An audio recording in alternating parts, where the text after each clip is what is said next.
Hello students, this is Bhagyashri Wankhede from Electronics and Telecommunication Department, NIT Polytechnic Nagpur. This is lecture number 9, which is depends on multiplexer, the most interesting topic of this combinational logic circuit. The course outcome related to this topic is build simple combinational circuit and COPO mapping is given as below.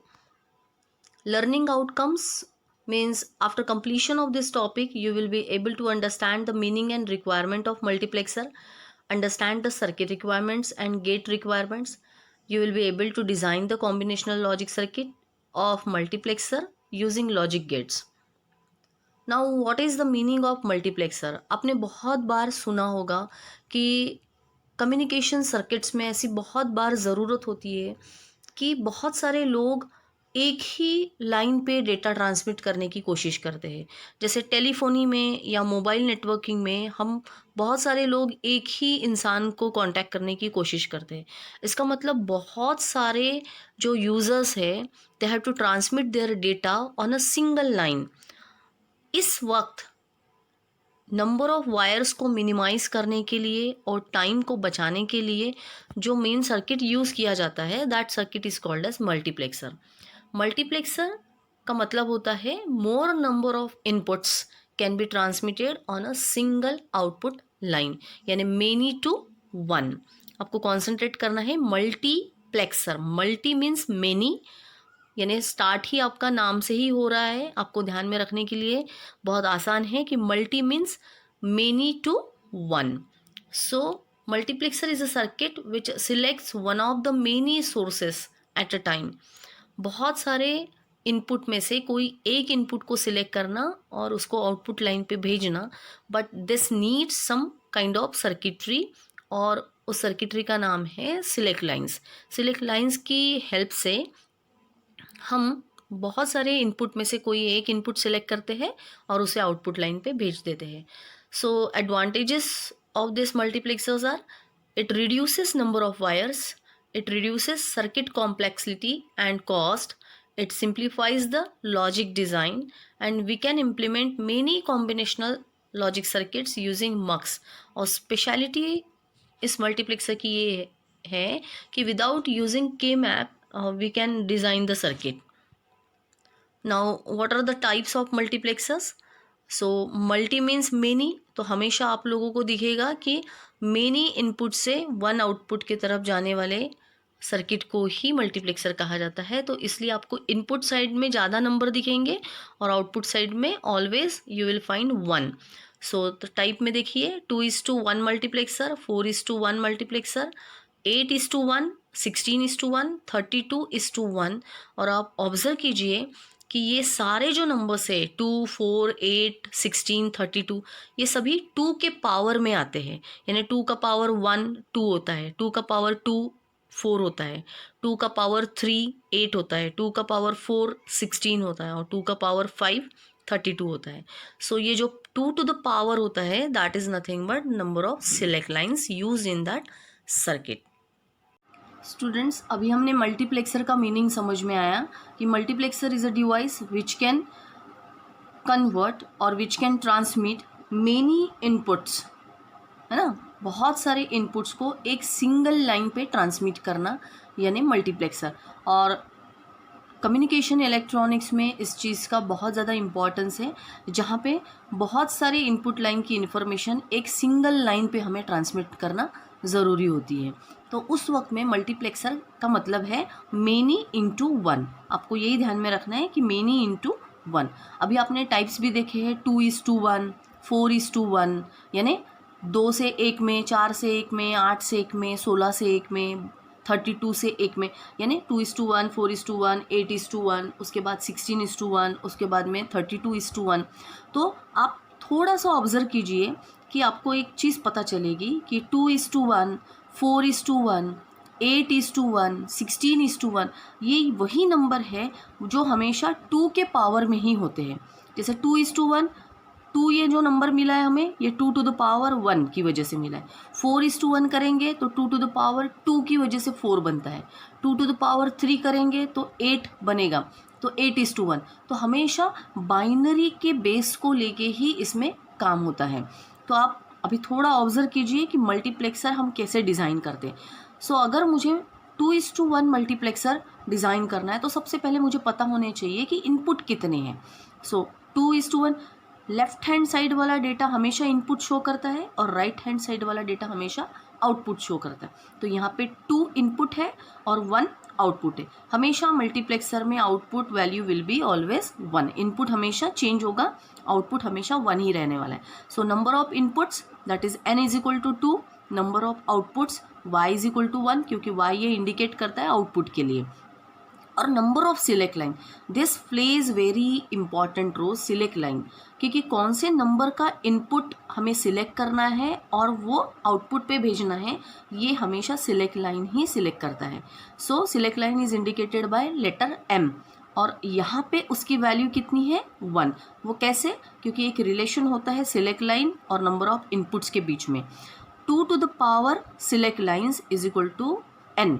तो यहाँ पे आप देखिए 2:1, तो n की value क्या है हमारी 2, और 2 का पावर कितना 2 होता है? हमेशा 2 का पावर 1 इज इक्वल टू 2 होता है। तो 1 क्या इंडिकेट कर रहा है? हमारा नंबर ऑफ सिलेक्ट लाइन। तो 2:1 मार्क्स के लिए हमेशा 1 number of select line is required. ये अभी और आपका क्लियर होगा जब हम 4:1 पढ़ेंगे। सो अभी आपको समझ में आया, दीज आर द इनपुट्स। तो ये इनपुट है 2 is nothing but 2 to the power 1। हमेशा 2 का पावर ही देखना है हमको। तो 2 का पावर 1 इज इक्वल टू 2 होता है। तो ये 1 क्या इंडिकेट कर रहा है? Number of select line. This is the value of n, that is number of inputs. अभी हम 2:1 का ब्लॉक डायग्राम ड्रॉ करेंगे। इसमें सिंपल है कि एक ब्लॉक ड्रॉ करना है हमको जिसमें लिखना है 2:1। 2 इंडिकेट करते हैं नंबर ऑफ इनपुट्स, तो यहाँ पे हमने 2 इनपुट्स को ड्रॉ किया है, D0 और D1। तो inputs are always indicated by letter D। D0 starting वाला इनपुट, D1 नेक्स्ट वाला। इसके बाद में एक ही सिलेक्ट लाइन लग रही है, that select line is drawn here. उसका नाम लिखेंगे हम S0। Select line is indicated bye S। तो S0 is the select line, और एक ही आउटपुट होता है 2:1 में, तो Y is indicated by the output is indicated bye Y। Here her IC को ऑपरेट करने के लिए एक इनेबल इनपुट होता है कि आईसी कब काम करना शुरू करेगी। 2:1 मल्टीप्लेक्सर ये एक आईसी होती है कि जिसको ऑन करना, ऑफ करना, कितने इनपुट्स उसमें से जाएंगे और कब वो आउटपुट पे जाएंगे, ये डिपेंड करता है ये इस इनेबल इनपुट पे। अगर आईसी इनेबल है इसका मतलब आईसी काम करने लायक हो गई है। अगर आईसी इनेबल नहीं है इसका मतलब आईसी में आप कितने भी इनपुट दो वो आउटपुट पे नहीं आएंगे। तो इनेबल करने के लिए letter is E and that is nothing but the input. तो एक्चुअली हमेशा ये होता है कि जनरली ये जो E होता है ये एक्टिव लो इनपुट होता है, और एक्टिव लो का मतलब होता है कि जब जब हम इसको 0 प्रोवाइड करेंगे तब ये काम करना शुरू करता है जनरली। लेकिन अभी हमारे पढ़ने के लिए हम E को हमेशा 1 इंडिकेट करके दिखा रहे हैं ताकि आप लोगों को वही टॉपिक इजी जाए। तो अभी आप देखिए कि 2:1 का ब्लॉक डायग्राम हमने ड्रॉ किया। अब हमें ट्रुथ टेबल ड्रॉ करना है, और ट्रुथ टेबल में सिर्फ 2 चीज़ों का इम्पोर्टेंस ज़्यादा है कि एक E और एक S0। तो यहाँ पे इनेबल इनपुट और सिलेक्ट लाइन एक ही है, इसलिए S0। हमारा Y हमें क्या मिलने वाला है? अब आप देखिए कि इनेबल इनपुट को हमेशा हमें 1 देना है so that IC will get activated. दोनों वक्त IC हमें एक्टिवेटेड चाहिए। अब S0 एक ही सिलेक्ट लाइन है और इसकी वैल्यू या तो 0 हो सकती है या तो 1 हो सकती है। सिलेक्ट लाइन का वैल्यू 2 ही हो सकता है पॉसिबल, एक तो 0 या तो 1। तो जब जब हम सिलेक्ट लाइन को 0 देंगे इसका मतलब सिलेक्ट लाइन की वैल्यू जब जब हम 0 रखेंगे इन दोनों में से D0 नाम का इनपुट सिलेक्ट होगा और वो ही Y पे जाएगा। तो सिलेक्ट लाइन का इम्पॉर्टेंस पता चला आप लोगों को कि इन दोनों में से किसको सिलेक्ट करना है, ये कौन डिसाइड करता है? Select line. सिलेक्ट लाइन की वैल्यू अगर 0 है तो वो D0 नाम का इनपुट सिलेक्ट करेगा और उसको Y पे डालेगा, इसलिए Y की वैल्यू क्या बन जाएगी? D0। जब जब सिलेक्ट लाइन की वैल्यू 1 करेंगे, 1 कर दिया तो कौन सिलेक्ट हो जाएगा? D1। अब ये D1 जाएगा आपका Y पे, इसलिए सिलेक्ट लाइन की वैल्यू जब 1 होगी तब D1 सिलेक्ट होगा और Y की वैल्यू बन जाएगी D1। अब इसको हमको इक्वेशन के फॉर्म में प्रोड्यूस करना है। इक्वेशन कैसे? अब देखिए यहाँ पे 1 है, यहाँ पे 0 है, यहाँ पे D0 है। इसका एक कंबाइन इक्वेशन हमें लिखना है। तो 1 है, ये किसकी वैल्यू है, ई की वैल्यू है, इसलिए यहाँ पे ई लिखेंगे हम, क्योंकि इसका स्टेटस हाई है। 1 है, इसका मतलब ये हाई वैल्यू है। हाई वैल्यू को एज इट इज़ इंडिकेट किया जाता है, इसलिए यहाँ पे हम डायरेक्टली ई लिखेंगे। यहाँ पे 0 है, इसका मतलब ये लो स्टेटस है, लेकिन ये किसका लो स्टेटस है, S0 का, इसलिए S0 बार। हमेशा लो स्टेटस किससे दिखाया जाता है, बार से। तो S0 बार का मतलब ही S0 की वैल्यू 0 है। ई का स्टेटस हाई है, इसका मतलब ई की वैल्यू 1 है, और ये D0 एज इट इज़। उसी टाइप से यहाँ पे देखिए, ई का स्टेटस हाई है, S0 का स्टेटस हाई है, तो दोनों सिंपल रहेंगे, यहाँ पे ई और S0, और यहाँ पे D1। तो ये इन दोनों का एडिशन जब हम करेंगे, क्योंकि मल्टीप्लेक्सर का मतलब है कि कंबाइन में हमको एक ही आउटपुट मिलना चाहिए, तो दोनों का कॉम्बिनेशन करके हमने एक ही आउटपुट डिज़ाइन किया। y is equal to this value E S0 bar D0 plus E S0 D1, इन लोगों को हमने कॉम्बिनेशन में लिख दिया। ई कॉमन निकाल लिया, फिर ब्रैकेट में बचा S0 bar D0 plus S0 D1। अब यहाँ से हमें सर्किट डिज़ाइन करना है, और सर्किट डिज़ाइनिंग के लिए एक ही चीज़ ध्यान में रखनी है कि इस इक्वेशन में किन किन चीज़ों की ज़रूरत है। तो आप देखो, यहाँ पे S0 बार लग रहा है, सिंपल S0 लग रहा है, D0 चाहिए और D1 चाहिए, उसके बाद E चाहिए। तो सबसे पहले मुझे ब्रैकेट कंस्ट्रक्ट करना है। ब्रैकेट के लिए मुझे क्या क्या चीज़ों की ज़रूरत लग रही है, S0 चाहिए सिंपल, और S0 को नॉट गेट से पास करेंगे तो S0 बार बन जाएगा, यानी 2 चीज़ें आ गई हमारी। इसके बाद में S0 बार को मुझे किसके साथ मल्टीप्लाई करना है, D0 के साथ में। तो मल्टीप्लिकेशन करने के लिए मुझे एंड गेट की ज़रूरत है, और एंड गेट में मैंने S0 बार दिया और दूसरा एक इनपुट दिया D0, जिसकी वजह से मुझे ये पैरामीटर मिल जाएगा यहाँ पे। उसके बाद मुझे सेकंड पैरामीटर लाना है S0 इंटू D1, तो S0 यहाँ से लेके आएंगे, इंटू करना है, इसका मतलब एंड गेट लगेगा, और ये D1। तो ये ब्रैकेट, इन दोनों वैल्यूज़ को मुझे ऐड करना है। ऐड करने के लिए मुझे और गेट लगेगा, इसलिए यहाँ से आएगा मेरा S0 बार D0, और यहाँ पे आएगा मेरा S0 D1। इन दोनों को मैं एडिशन करके ये वाला ब्रैकेट मुझे यहाँ पे मिल जाएगा, और इस ब्रैकेट को मल्टीप्लाई करना है ई से, और मल्टीप्लाई करने के लिए हम हमेशा एंड गेट यूज़ करते हैं। यहाँ पे मैंने एंड गेट यूज़ किया है, और एंड का रिजल्ट जो मिलेगा that will be the multiplication. तो ये हमारा मिल जाएगा फाइनल y। तो ये जो सर्किट कंस्ट्रक्ट हुआ है that is nothing but a circuit of 2:1 मक्स। ठीक है, इसके बाद हम देख रहे हैं अभी 4:1 mux. It is simple as that of 2:1। बस यहाँ पे चेंज क्या हो जाएगा, नंबर ऑफ इनपुट्स कितने बन जाएंगे अभी आपके 4, आउटपुट हमेशा 1। और सिलेक्ट लाइन कैसे निकालना है, सिलेक्ट लाइन का क्या रिलेशन है, 2 टू द पावर 2 करने के बाद हमें 4 मिलता है, इसका मतलब 2 टू द पावर 2, तो 2 is nothing but the number of select lines. तो m की वैल्यू यहाँ पे सिलेक्ट लाइन। अब हम यहाँ से ब्लॉक डायग्राम ड्रॉ करने की कोशिश करेंगे। तो हर बार e को हमारे पास इक्वेशन में लेना ज़रूरी नहीं है, हम ई को नहीं भी यूज़ करते हैं तो भी हमारा इक्वेशन कंस्ट्रक्ट हो सकता है, और ट्रुथ टेबल भी हम बना सकते हैं, वो अभी हम देखेंगे। सो 4:1 के लिए 4 इनपुट डिज़ाइन करने पड़ेंगे, क्योंकि 4 इनपुट है, D0 से लेके D3 के इनपुट हो गए।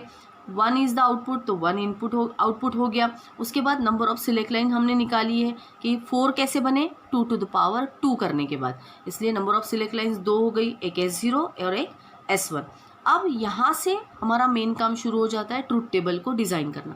ट्रुथ टेबल अगर मुझे डिज़ाइन करना है तो मेरे पास 2 सिलेक्ट लाइन है, S0 S1, उसको यही सीक्वेंस से यहाँ पे लिखना है, S0 इधर और S1 यहाँ पे, तो S0 S1, और आउटपुट जो है वो है Y। अब हमें पता है कि S0 S1 की वैल्यू क्या क्या हो सकती है, क्योंकि ये 2 ही बिट है, 2 बिट का वैल्यू जनरेट करने के लिए हम कौन सा सिस्टम यूज़ करते हैं, 1 2, है ना।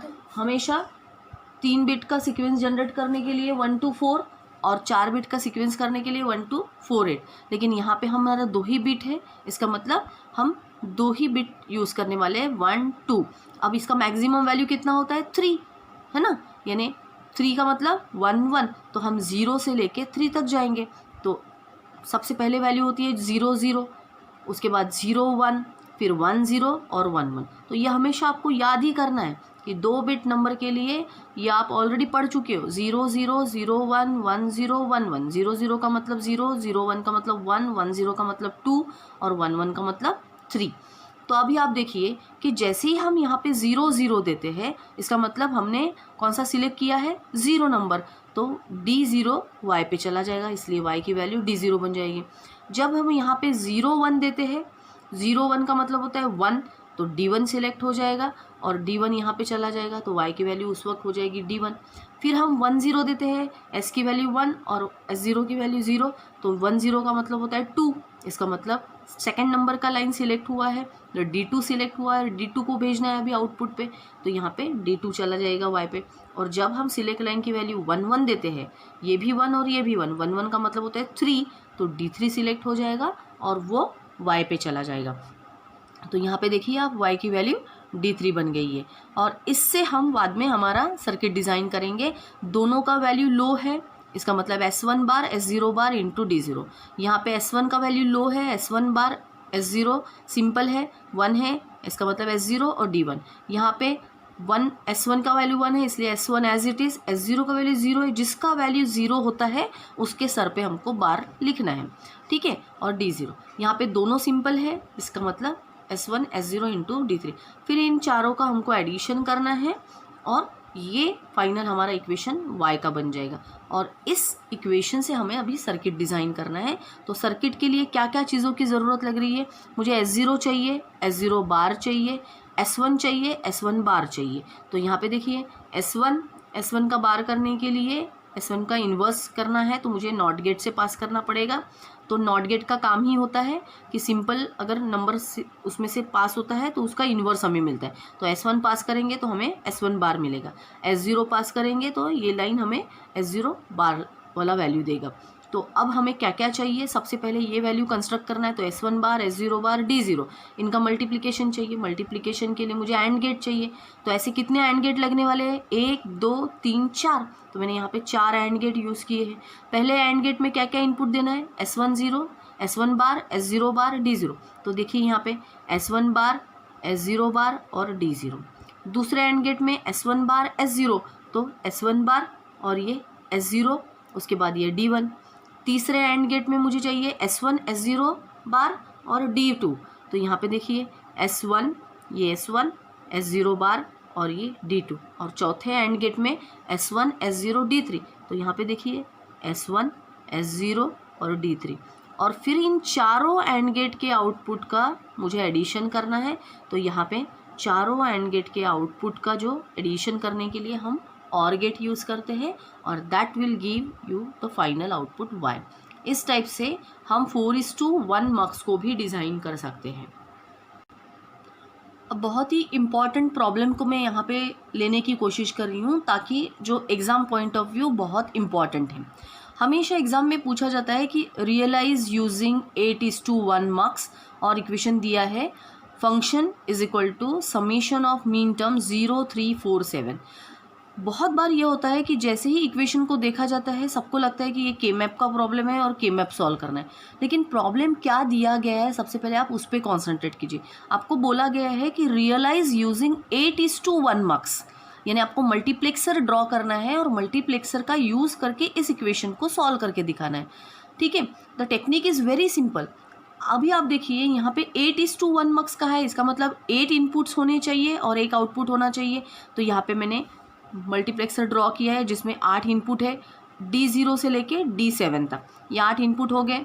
उसके बाद एक आउटपुट। और आपको पता है ये 8 कैसे बनते हैं, 2 to the power 3 करने के बाद। इसका मतलब 8:1 मार्क्स के लिए मेरे पास 3 सिलेक्ट लाइन होना ज़रूरी है, S0 S1 S2। हमेशा नंबर S0 से स्टार्ट होगा, S0 S1 S3। 3 select line मैंने ड्रॉ कर दी। अब आपको मेन कॉन्सेंट्रेट कहाँ पे करना है कि जैसे ही problem summation of mean term का होता है, मीन टर्म में आपने ऑब्जर्व किया है कि आप के मैप में 1 1 1 1 इंसर्ट करते हैं। तो यहाँ पे भी आप लोगों को यही काम करना है कि आपको मल्टीप्लेक्सर ड्रॉ करना है, क्योंकि मल्टीप्लेक्सर का यूज़ करने के लिए बोला गया है। और आपको जो नंबर दिए गए हैं 0 3 4 7, आप देखिए 0 यानी D0 D3, फिर उसके बाद D4 और लास्टली D7, इन सभी को एक साथ कनेक्ट करना है और इनको लॉजिक 1 में देना है। फिर बचे हुए जो नंबर्स है D1 D2 D5 D6, इनको हमें लॉजिक 0 में देना है। यानी ये जो प्रॉब्लम दिया है समेशन ऑफ मीन टर्म, इसमें जितने भी नंबर दिए रहते हैं उनको कनेक्ट करके हमें सिंपली लॉजिक 1 में देना ज़रूरी होता है और बचे हुए नंबर्स को लॉजिक 0 में देना। हो गया आपका problem solve. You will get 4 marks for this solution. ठीक है, इतना सिंपल है, सिर्फ प्रॉब्लम पे आपको कॉन्सेंट्रेट करना है। अब आप थोड़ा सा दूसरे प्रॉब्लम पे कॉन्सेंट्रेट कीजिए। Implement following function using 8:1 multiplexer. अब यहाँ पे फंक्शन दिया है, फंक्शन ऑफ ABC, इसका मतलब आपको पता है 3 सिलेक्ट लाइन दी हुई है, और प्रोडक्ट ऑफ मैक्स टर्म, और आपको पता है जब जब हम मैक्स टर्म यूज़ करते हैं तो हमें 0 इंसर्ट करना ज़रूरी होता है। मीन टर्म में हम 1 इंसर्ट करते हैं और मैक्स टर्म में हम 0 इंसर्ट करते हैं। अब आप यहाँ पे देखिए 0 1 3 5 7 इन नंबर की सेल्स दी हुई है। मल्टीप्लेक्सर यूज़ करने के लिए कहा गया है 8:1, तो आप सबसे पहले 8:1 मल्टीप्लेक्सर ड्रॉ कर दीजिए। आपको पता है कि 8:1 मल्टीप्लेक्सर के लिए 3 सिलेक्ट लाइन लगती है। 3 सिलेक्ट लाइन हमने ड्रॉ कर दी। ऑलरेडी सिलेक्ट लाइन के नाम यहाँ मेंशन किए हैं, इसलिए हम ऑलरेडी ABC यहाँ पे दे देंगे। यहाँ पे मेंशन नहीं किए थे इसलिए हमने सिलेक्ट लाइन के नंबर अपने हिसाब से दिए थे, S0 S1 S2। अब यहाँ पे देखिए जो नंबर के सेल दी गए हैं, product of max term, max term जब भी आता है तब हमको इन नंबर्स को 0 के साथ कनेक्ट करना है। तो 0 1 3 5 7, देखिए आप 0 1 5 3 और ये 7, इनको मैंने लॉजिक 0 के साथ कनेक्ट किया है, और फिर जो बचे हुए नंबर्स है D4 D6 D2, इनको मैंने लॉजिक 1 के साथ कनेक्ट किया हुआ है। इस टाइप से आपको प्रॉब्लम सॉल्व करना आसान हो जाएगा। ये प्रॉब्लम्स 4 मार्क के लिए एग्जाम में पूछे जाते हैं, और ये बहुत ही सिंपल टेक्निक है। सिर्फ आपको कॉन्सेंट्रेट करना है कि आपको मल्टीप्लेक्सर यूज़ करने के लिए कहा गया है या डी मल्टीप्लेक्सर यूज़ करने के लिए कहा गया है। Problem summation of mean term या प्रोडक्ट ऑफ मैक्स टर्म का है तो के मैप ही यूज़ करना ज़रूरी नहीं है। आप कॉन्सेंट्रेट कीजिए कि आपको मल्टीप्लेक्सर यूज़ करने के लिए कहा गया है या डी मल्टीप्लेक्सर। मल्टीप्लेक्सर है तो नंबर ऑफ इनपुट ज़्यादा रहेंगे और आउटपुट 1 रहेगा। डी मल्टीप्लेक्सर है तो इनपुट 1 रहेगा, आउटपुट ज़्यादा रहेंगे। I think this is the most easiest topic of this complete unit, that is multiplexer. So I hope you enjoyed the lecture, and we will go for the summary. We learn about the meaning of multiplexer, its requirement, the types of multiplexer, and how to design simple multiplexer by using logic gates. So thank you so much dear students for watching this video, and we will continue the topic, that is multiplexer tree, in the next lecture. Thank you.